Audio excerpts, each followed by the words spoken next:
I have something to tell you. I'm low on ice. I'll cover you while you get my luggage. Go, go, go, go, go! Forget about meeting anybody in a bar. You know, the chicks in bars are the ones who can't afford Wi-Fi. So how crazy is she? She nearly shot me changing my clean sheets. Well, what about those? Those are for my pressure points that pop up during the night. You want to get a pressure point that's popping up right now. My sister doesn't even think you're real. Oh, I'm real. You naked, Francis? What a bunch of prudes. Ow! This is why I am gay! We should try this again sometime at my place. Really? When? Let's do the dare part. I dare you to take off your pants. Mom! All right, then I'll take off my skirt. Francis? Well, since my girlfriend moved out, I have no one to go home to. Girlfriend. Oh, yeah, cool. If you want to look young next to your children, teen pregnancy is the way to go. You know, people don't talk about it, but I think it's a selling point. My sister is so gay.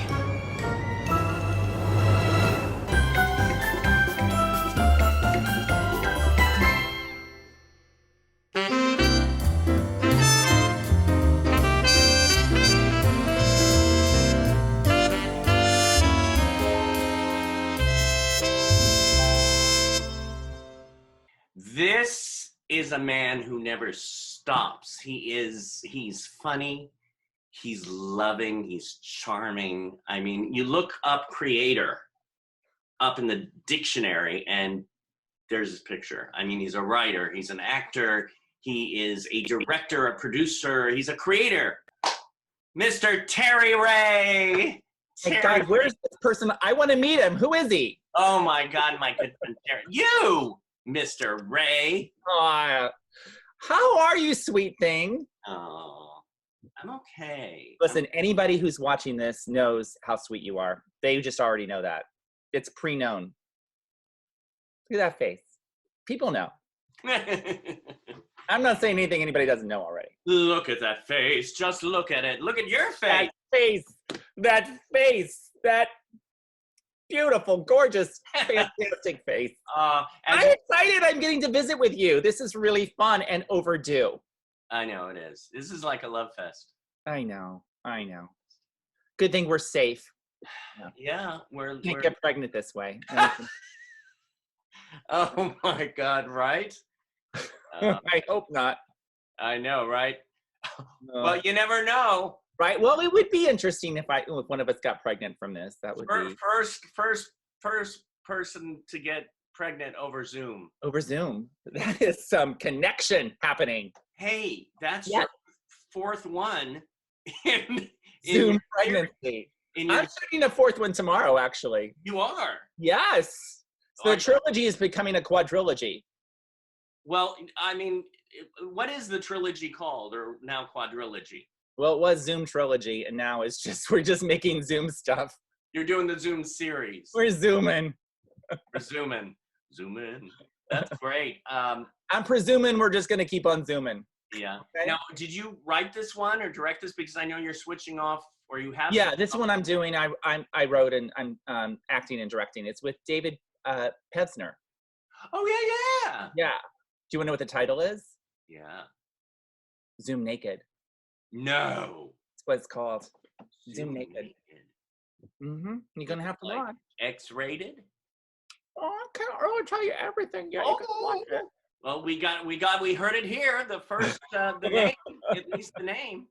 Well, there's been Zoom sex, Zoom date, Zoom audition, and this is Zoom Naked. Soon it's going to be Zoom pregnant. I think. Well, maybe we're filming that right now. We don't know. Maybe. Oh my God, I'm having a baby.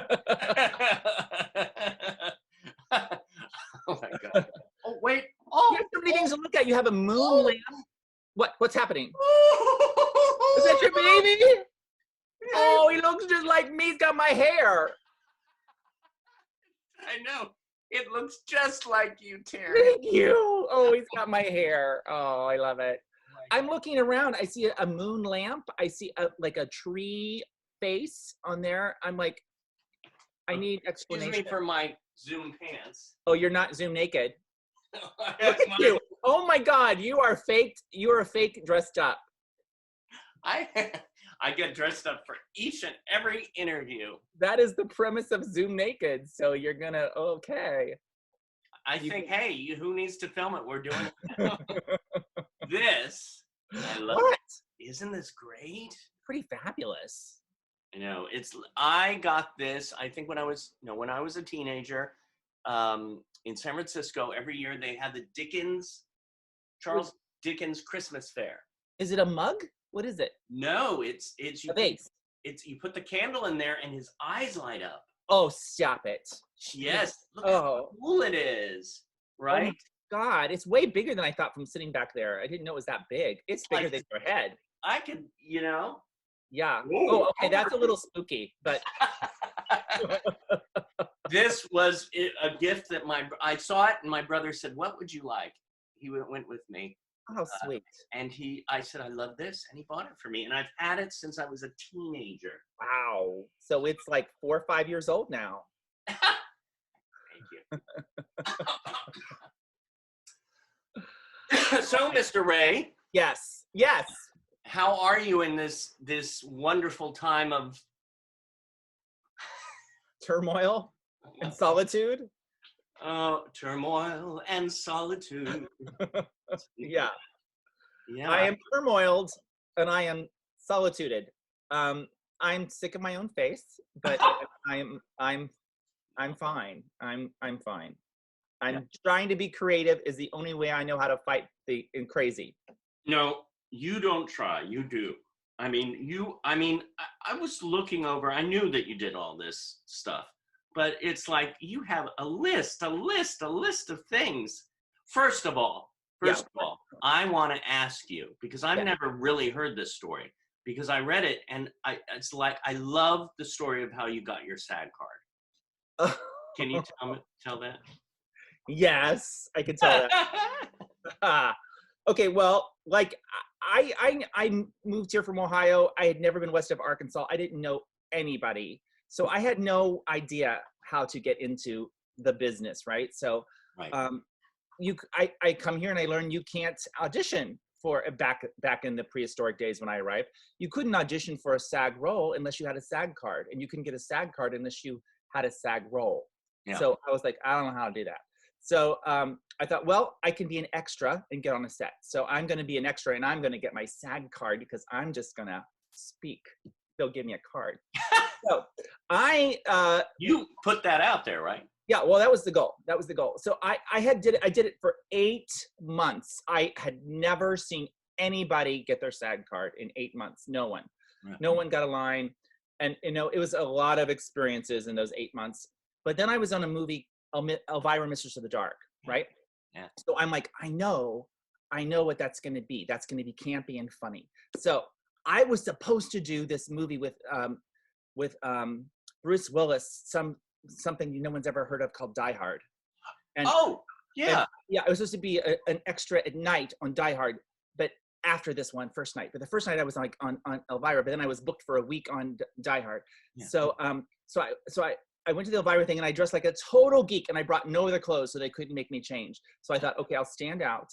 And they were burning her at the stake in the scene, and they had the townspeople gathered around to burn her at the stake. And then there was a little stake because she had this poodle, and there was a little stake for her poodle that they were going to burn. So they said to the crowd, they said, chant everybody, burn the witch. And it was like very lethargic. It was burn the witch, pause, pause, pause, burn the witch, pause, pause. Well, I'm like, I'm going for it. I am going to get my SAG card or I am going to get fired because I am over it.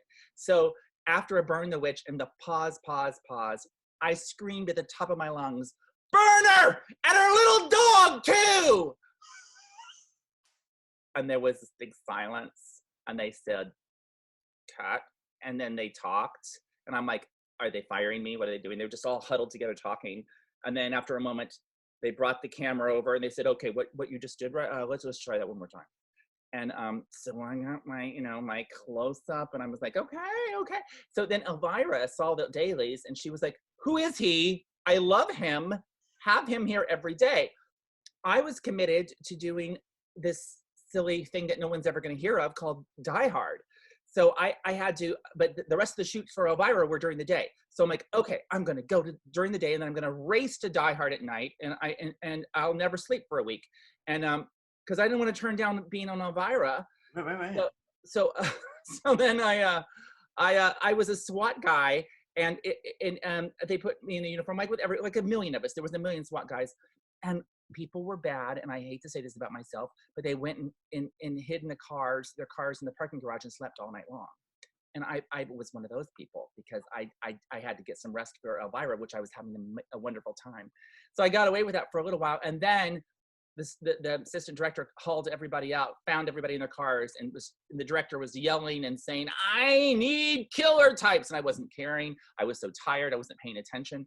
"I need killer types like him," pointing to me, and so I looked like a killer type because I didn't care. I got pulled, and I had to do a stunt with a helicopter on Die Hard while I was doing Elvira Mr. the Dark, but I got my SAG card. No, wait a minute. Did you get it from Elvira or Die Hard? Elvira. Oh my God. And but how could, so you didn't, what did you sleep an hour during that time? No, I just whenever I could sneak a sleep, but I was so hyper from getting to do Elvira because she was so kind to me, Cassandra Peterson.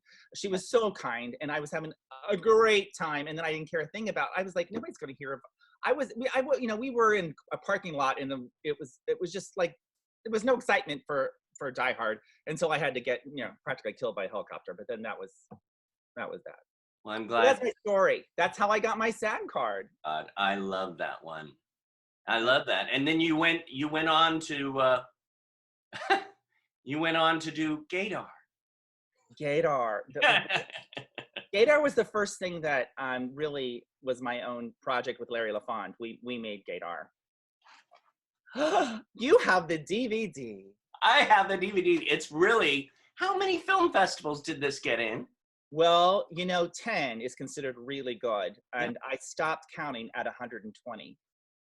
All over the world. I think that must be a record. All over the world. And then California Independent Film Festival, even just a few years ago, named Gaydar one of the top 20 best comedy shorts of all time. So they said, here's the top 20, and Gaydar is one of them. I know, lucky. So that was the first one to go, okay, we're gonna make our own thing. That was Larry LaFond and I. Larry LaFond, yes. Look, and since we're on Gaydar, you, Mr. Creator. Gaydar gun, you have your Gaydar gun, you're so prepared. There's my picture's on that side, right there, that's me. You are. Yeah. I mean, you did it all. This is, talk about creating your own work. Well, yeah, my brother said, why don't we make a Gaydar gun for real? Because all these straight people, we were in more straight festivals than gay. And people were like, I want a Gaydar gun. I want a Gaydar gun, because Gaydar is about this device that tells whether people are straight or gay. And it has a homometer scale, 1 to 100%, to say where you fall on the homometer scale. There's no wrong answer. There's nothing wrong with anybody's percentage, David. No one has any problems with that. And just whatever's whatever, right? Right. So we thought, well, the Gaydar gun will show that. But I had to write 650 jokes that took 48 characters or less about sexuality that fit inside that thing. And I was the voice of it. But my brother went to China and helped work with designers and made that thing happen. My brother did that. Oh my. But I did the writing and the voice. But I just, a couple months ago, sold my last one. No, I've had this before. I am done with selling Gaydar guns. Are you? So now they're collectible. So They're very collectible. Keep it in the box. There might be one or two maybe on eBay. You never know. You never know. Okay, in regards to that, do you think once it was aimed at somebody, it's ever changed anybody? Well, a couple people, like when I was trying to sell it, I would go in crowds and just zap people at gay prides and stuff, and or wherever, because I had no pride. Before I was at Pride, because I was like, I gotta sell that skater. In the restroom. Right. Hello. So a couple people that I thought were straight, we're not gonna get it, like like said they were 50% or something, and it went, seriously, they went, how does it know that? And I'm like, well, it doesn't, but now I do. It's like, That's but I had a lot of celebrities that let me just shoot them with a Gator gun, and I made Gator gun videos. Like I was in bed with Cloris Leachman. Oh my God, I love that one. I know, that's a good one. Jim J. Bullock was my first, because he was my next door neighbor, and I didn't know what I was doing, and so I was working the camera and walking and talking at the same time, and I had just been at his door because he's next door to me, like in an apartment building, and I'm like, okay, Jim, we're just gonna make it up. We're gonna do whatever. Just saw him. I walked to my place. I'm 12 seconds later. I knock on his door. He opens it, stark naked. I don't know how he got naked that fast. It made me laugh so hard. Of course, we didn't use that one because I couldn't, because I fell apart laughing. But he just was being stupid. Do you have it like on the outtake somewhere? I can't have it. Oh my God, I can't do that. He said, "Aw." Well, I mean, from that to, I mean, okay, there's a name I have to throw out to you. Yeah. Charles Nelson Riley. Oh, received and put here. Yeah. Charles was my acting teacher. Mm-hmm. I loved him growing up, of course, like all of us gay boys. We loved him, right? He was our guy. He's amazing. He was amazing. Amazing. And so I knew that he was a teacher, but he didn't advertise his class. You just couldn't go like, I'm going to look up Charles Nelson Riley's acting class. But I had just said to the world, I'm like, I really want to study with Charles Nelson Riley. The next day, I met this guy that I was talking to, and I said, what do you do? And he says, I book students for Charles Nelson Riley's acting class. And I was like, oh, okay. I want to audition. Yeah. And that's, yeah. And then he was the best. He was such an amazing teacher. You laughed and you learned, and he was the best. And then when I did Gaydar, he played my uncle in Gaydar, and that was his last on-screen film role. So I got to act with him. It was just... He was really, I mean, like you said, we grew up, we loved him. He was one of those people that we would like, oh my God, he's on TV now. We turn it on, and I was blessed. I didn't get to take his class, but he filled in. I was taking a class with Karen Morrow. Oh, yeah, they were friends, yeah. Yeah, and so he filled in for her one week, and I was like, oh my God, I'm getting to study with Charles, so. That is cool, yeah. And people don't know. I mean, like if you're just a regular person who saw him on Match Game or whatever, don't know that he was a brilliant director. Like he directed a lot of famous people in one-person shows, like Julie Harris and who we called Miss Harris. We never called her Julie. Miss Harris. Oh. Well, talk about directing. Now, I know you wrote it, but didn't you direct at the Dorothy Chandler Pavilion? Like I directed one show there. I wrote 3 things there, and I was in 2 of them, and one of them I directed as well. With Mickey Rooney, and I mean these names are like and Jones, Michael York, Hilary Duff, Amanda Bynes. It was great. I mean, lots more, and it was just a thrill. The Dorothy Chandler Pavilion, that's. Now, how did that come about? Oh God, it just sort of happened. I was working at the Los Angeles Master Chorale, which performs at the Dorothy Chandler Pavilion at the time. And they were going to do this Hollywood show. And I said, you need to have stars, and you need to have stuff going on, and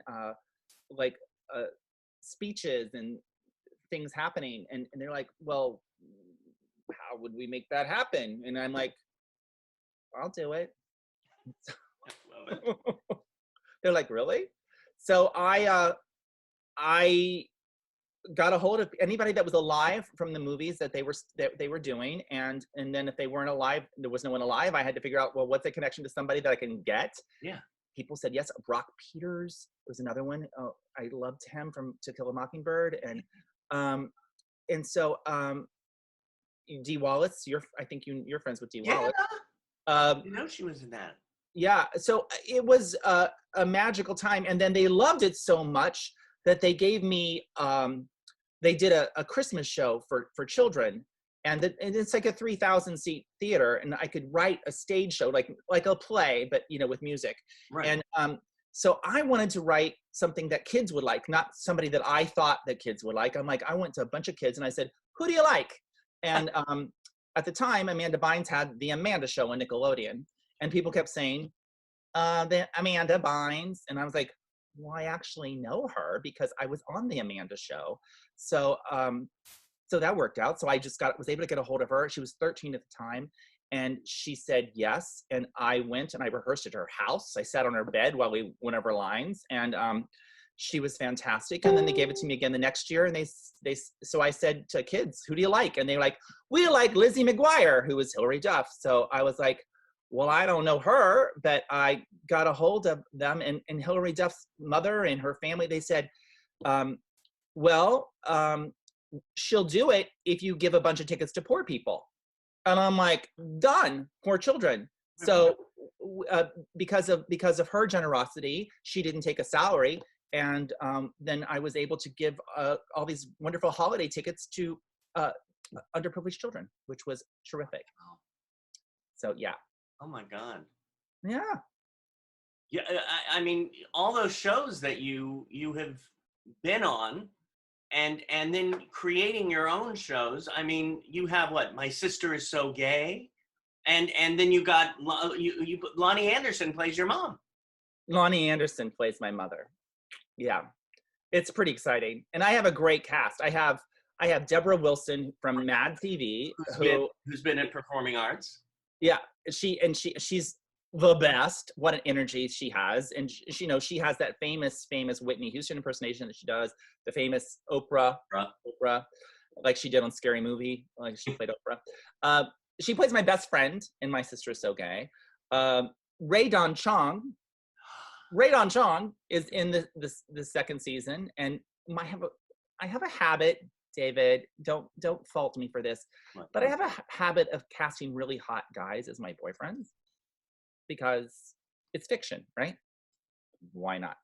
So my boyfriend in My Sister So Gay is played by Tilky Jones. Tilky Jones is like, he used to be in a boy band called Take Five. He's been on a ton of TVs. He stars in a million TV movies. Like if you see a Christmas movie, he's in it. And before you cast him, did you use this on him? Yeah, it didn't. Unfortunately, the needle stayed down at 0, but still, he's a good sport. And then I made My Sister So Gay with my friend Wendy Michaels, who was my co-student at Charles Nelson Riley.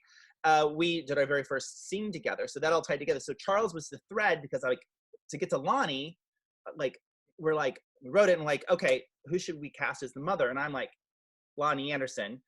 I had worked in a sitcom with her, and I told her then, I'm Charles Nelson Riley's student, because she loved Charles through Burt Reynolds, because Burt Reynolds and Charles were best friends. Yeah. And she loved Charles, and so I had that scene. So I wrote her agent a letter with a clip of the scene and the script, and the next day Lonnie called me and said, "Of course I remember you, and I love this script. This is exactly what I want to do. Let's do this." Oh my God. Yeah, she's been brilliant. And we're shooting a new episode. We're shooting a special for our times now. It's called the Unsocial Distancing episode. So it's just going to be Lonnie and me and Wendy through Zoom. Is this like for season 2, or is this like? It's just a bonus. Bonus episode. I love this. Yeah. The thing about you is you seem to just do things and they happen. You manifest it, like you said, and the next day, bum, there it has. I've been very blessed because I never have money, but still, I don't let that stop me. It's like if you just go, okay, well, we're gonna do this, and you forge ahead, somehow it happens. But if you go, I gotta wait till I get the money before I can do this, then you're sitting there waiting. Yeah. So I just have to go ahead and do it. You jump in the pool and you'll start swimming. And if you sink, you won't know. It'll be over quick. Right. Well, I mean, you're electricity. In fact. You said the magic bonus word. Oh my God. I felt like, woo! That was the super magic word for today. Because- Electricity. Yes, because that is your big show that's like headed to Broadway? Off Broadway. It's my play. I wrote this play. Yeah, which I saw when it was here. It was started 4 years ago. Wow. And the only thing that stopped it is the coronavirus. We were playing for 3 years in Palm Springs in 2 venues at the same time, becoming the longest running play in Palm Springs. Right. So we're still gonna go. But you know what we're gonna do? You don't know this. This is a scoop, okay? Because Okay. we don't have theater, right? We get the scoop. We get the scoop. The scoop is happening. Pay attention. Okay, so if you follow electricitytheplay.com, you'll get updates. But we're like, how do we do this? I mean, like, what is the world going to be like now with theater? Like, we have this play that we want to do and that people want to see. So Mel England, my co-star in the play, Love Mel. it's a 2-person play, right? Just 2 people. So we thought, well, we could be safe about this coronavirus, COVID-19 safe, if we quarantine together for 2 weeks before we do the play. So we are going to quarantine, and then we're going to live stream the play every Thursday with 3 cameras, and it's going to be pretty fantastic. Oh And my God.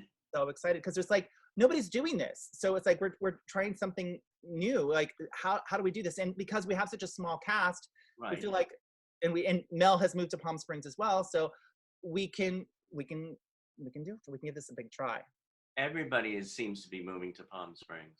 I just found out my neighbors who I used to hang out with before, are moving there. So I guess, one of these And days I might. the water's fine. Oh. My producer from Electricity lives in Palm Springs. My co-star lives in Palm Springs. I moved to Palm Springs. My director just placed a bid on a house this weekend to move to Palm Springs. I guess it's. We're electrifying Palm Springs. Electrifying. And what is it? I read out of all the productions in Minneapolis, Electricity was named one of the 5 best out of the town for the show. The shows along with Hamilton, Cirque du Soleil, and the Broadway tour of The Humans. Yes, isn't that crazy? We got to do a little mini week. We were only there for a week in Minneapolis in a tiny little venue, and we got such great reviews. And they remembered us, and at the end of the year, they gave us, in the same level as Hamilton and those other shows, best out-of-town production. And also Mel won Best Actor alongside Richard Thomas. Oh, hello. For the Humans. Okay, well, I gotta keep updated because I want to see this production live on Zoom. You're gonna have to watch. Yeah. No, that one's gonna be live streamed, but I think it'll actually be on YouTube live streamed. Okay. I'm gonna throw out a question that's completely. What? Okay, do that again. I'll do that. That seems so magical. I'm scared. Oh, since you said that, I've gotta get my little magic wand out that I got the other day from Janet Gallen. What? Oh, from Janet? Oh, that is magic then. She 'Cause sent she me did this that. little magic wand. Of course, it's a pen. She did. Oh, a pen to write letters. Of course. What is your favorite movie of all time? Oh my God, that is so hard for me. I know. But if I factor in my entire lifespan, right? So if you really go from first memory to now, Yeah. I would have to say The Wizard of Oz. Oh. If you factor that in, because so when Universal Studios opened their movie theater up there, when they had the City Walk, Yeah. I lived in LA and I never did anything like that, but there was a paper thing saying, what's your favorite movie for the opening of that? And I had to think about it, and I went, Wizard of Oz. So opening night, I won a ticket. So they had all the top movies in all the 18 theaters, or however many there are. And they had every living star left alive for all the top 18 movies. And I was there that night, and like Jimmy Stewart was standing there for It's a Wonderful Life. And like, I mean, everybody was there. I got tickets to see The Wizard of Oz. And for The Wizard of Oz, there was still Munchkins alive. And so all the Munchkins that were alive told us which Munchkin they were, so we could watch and cheer for them. And then there was, somebody from each star. There was Burt Lahr Jr. or there was Jack Haley Jr. Yeah. I don't know if it was Burt Lahr Jr. It was somebody from Burt Lahr's family, but Jack Haley Jr. Ray Bolger's something or other. Lorna Luft was there. I think it was heaven. Oh my Heaven. God. And I was stood next to Jimmy Stewart, who was my favorite, and I couldn't get a word out of my mouth. I couldn't. And so I wrote him a letter after that and said, I was staying next to you and I just couldn't even speak, but I love you for all of these reasons. And he wrote me back in his own way, and I was like, so. Do you have it framed on your wall? I have it in a thing. Yeah. So that's my favorite movie. Oh my God. One of my favorite of your creations was, and I want to say was, but with you might pop another one out. Yeah, was TV therapy. Oh, I'm doing TV therapy. Have you seen my new ones? No, I saw the one with Aaron Murphy, which I've been doing new ones since with Zoom, because I thought I want to do something, and Zoom has, like, people are doing therapy sessions over Zoom. So I have 3 new ones that have just thank you for reminding. I have one at 4 today. Therapy session. I almost forgot. Go ahead. So I'm doing new ones, which I'm loving, because I'm doing it on Zoom. No crew, just me and the other person. So I've done one with Kathy Garver, Sissy from Family Affair. I did one. Wasn't that just out? Yeah, they're all brand new. Okay, I saw that one. I loved that one. Okay. And then I did one with the Land of the Lost people, the kids, Will Marshall and Holly Marshall, which is Wesley Ure and Kathy Coleman. And I just did one with Eddie Munster from the Munsters, Butch Patrick. Oh my God. Yeah, it's really fun. So if people don't know, it's a therapy session. It's a different. Every episode is a different classic television character played by the original actor in therapy now. So if that character had survived to this point, in therapy now, and with all their issues, and it's very fun to do and fun to write. So I'm loving it. So I need more people. Who can I get? I need more celebs, David. You know everybody. Well, I'm gonna think about it. Give me a list, and we'll. Okay, as I need some be your casting director. I need more people. I mean, I think the people have really, the fans of the shows have loved it, but I need more. You gotta have. I've got a few on my mind. Oh my God. Yeah, I'm looking at these. I have these questions, and I could go on and on with you. I could spend the day and night with you. Well, you've come to visit me before. I know. Once we get out of COVID land, and we'll get there. We'll get there. From here on out with Juliet Mills. I mean, I could keep on listing. Oh my God, Freaking Island with Dawn Wells. She's still on Freaking Island. She's still on that freaking island. Mm-hmm. Well, I mean, so that's a spoof with Dawn Wells, where, like, Dawn. I met Dawn, and and right when I was shooting My Sister So Gay the first time, and somebody told her about it, and she said, "Can I read the script?" And I'm like, "Yeah." So I sent her the script to My Sister So Gay, and the next day I was like, she's like, "I want to have a meeting with you."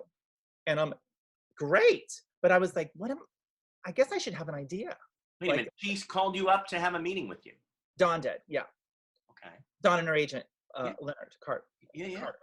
So, so I was like, on the way to the meeting, I was like, it just hit me. It's like, cause I don't have meetings like that. I'm like, I should probably have an idea.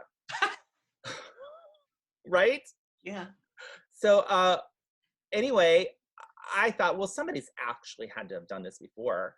Like, let's just, what would happen if we spoof that she's still sitting on that frickin' island, and I wash ashore, and I get to ask all the logic questions that everybody wants to ask, and she's, she answers it in her own way, and we have a little series of things. There's a couple episodes of this, and it's really fun to do. So I actually get to hang out on Gilligan's Island with Marianne. Well, we all grew up. The children of the 60s and 70s grew up with that show, and it's still playing on TV Land or wherever it's playing. I mean, it's one of the top 10 shows of all time, and you, as the creator, have written and created these amazing shows with people you grew up loving. Those are the people that I love. Like, you know, a current star, they're fun to meet, a current star, but I really get all like, you know, excited about classic TV characters because that's who I grew up with. So when I get to work with one of these stars, it's like, okay, I've never met Butch Patrick, but, you know, Wesley Ure recommended him, and I was like, I'm getting to work with Eddie Monster. I'm doing something with the monsters, and it's like crazy, right? Yeah. I love it. Oh my God. I know the Munsters, I mean, Gilligan's Island, Bewitched. Yeah. So what is this coming up, The Fathers-in-Law? Oh, The Fathers-in-Law. You are really like looking under all the rugs, aren't you? I'm looking under the rugs. The rugs. He said, The Fathers-in-Law, Michael Vaccaro, which you know, because we starred together in, what did we star together in? Child of the 70s. We played roommates. Oh my God, we were roommates. And I have to say, Yeah. Bernie secretly had, like, always wanted to marry your character. Why didn't he have us hook up? I don't know. I don't know. I think Bernie had a Bernie brain. kept going to the hospital. Bernie kept on going to the hospital. So You were always in the hospital. he had a few issues. So Michael got a hold of me and said, let's do something. And so he wanted to do The Mothers-in-Law, you know, a spoof. So we decided, of course, let's do it. And we'll do it, the Fathers-in-Law. It'll be in Palm Springs, and they will be next door neighbors, two gay couples who live next to each other. And they, you know, two of the most dominant ones in each couple hate each other. Yeah. And Wesley Ure is going to be my husband from Land of the Lost, because I always have good husbands. Come on. Of course. So don't hate me because I'm lucky. Lucky. So we have a daughter who we are like, I'm hoping she's not white. We have a daughter that we adopt that is I'm convinced, of course, she's a lesbian. And then they have a son who is very effeminate. But unfortunately, our children disappoint us and are straight and wind up engaged to each other. So we have to deal with the fact that our children aren't what that we thought they were. Right. And that this person that I can't stand is my in-law. Yeah. So this is coming out, going to be started after once we can film things, right? Once we can touch. Yeah. Oh Yeah. my God. I went back to when you said lucky, and I went, I'm lucky, you're lucky, we're all lucky. I love that show. You look so handsome. Do I? I don't know. You know, I don't know if I should have this button to Show me unbutton. your cuffs. What? Show me your cuffs. Oh, my cuffs? Your cuffs are happening. Aren't they? And they're here. I saw it in there. Yeah, I know. That is classy. If you'd only worn pants, but I only wore pants. I'm not telling you if I'm wearing pants or not. I'm not going to stand up. You're just going to have to guess. Can't tell. Can't tell. Can't tell. No, I can't see. So, what are you most proud of in your life? Oh, gee. I guess as far as like what I've done, is that what you mean? I would say that I'm proud that I have followed my dream, whatever it is. You know, it's like I didn't take the easy way. Yeah. Because it's often don't know where the money's coming from, and but I'm doing what I like. I'm doing what I love to do, and that makes me very happy. I'm proud that I'm thankful that I have a wonderful family and friends. So that's my most treasured thing. But yeah. So. Mwah. Thank you for the visit. This was nice. We need to do this outside of Meet the Biz. Yeah. So how are your students doing? You know, it's so great because I get to connect with everybody, you know, every day. We each get at least 8 to 10 students a week, and I get to call them up and say hello and just chat. And it's good for me. It's good for them. It's good for their families. It's Yes. so Good. that, yeah. So, but, and thank you, by the way, for coming. You've come several times to. It's a pleasure. They're so great. They're so great. I love it. Oh, Yeah. I'm a proponent of everybody out there, make your own projects. Don't wait around. Just, if you want to do that, if you want to act, then do it. Act. You can, it costs nothing. yeah. Camera or Zoom, and you can be creative and you can have something. And what's so good about you, and I'm so glad you said that, because I was thinking about a lot of the students, you know, you're in this weird, surreal time right now that you're stuck in the house and you're like, what's going on? And sometimes you can get stuck and not do anything. Right. But you got to keep moving on you don't have to. Nothing says you have I mean, if you feel like you need time to heal, I don't blame anybody if they just go like, this sucks and I'm just going to heal.